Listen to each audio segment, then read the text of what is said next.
So those are some of the ways that I see people getting unhinged, dealing with the news and its conflicts with one's hero system. The problems which you're describing certainly real. They're sort of problems which I almost I envy to a certain extent. I wish I had a little bit more of, because I have throughout the last decade or writing these books which you've read, and like dealing with these issues on such a high level of philosophical, abstraction. Even when it comes to the memoir, even as concrete and visceral as that was, I was still that was on a high level of philosophical abstraction.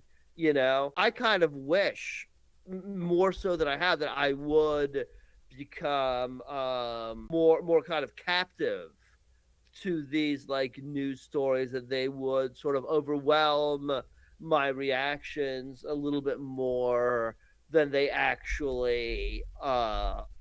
So in a sense, I've perhaps cultivated my sense of theory. I feel, from my perspective, I may have the opposite vice of the one that you've described, in that sort of I've cultivated my capacity for nuance and perspective and relativization more so than would be ideal, to the point that I've made like 2 YouTube videos so far, and I'm looking at it and I'm thinking, what can I do to improve? I mean, everybody sucks when they start.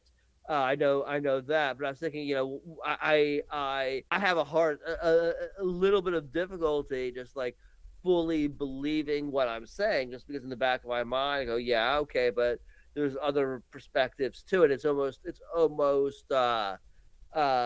too great a disengagement. So the vices which you're describing are certainly real, are certainly possible. I would prefer to be more compromised by those vices than I am, because the insistence on objectivity and perspective, that can be debilitating too.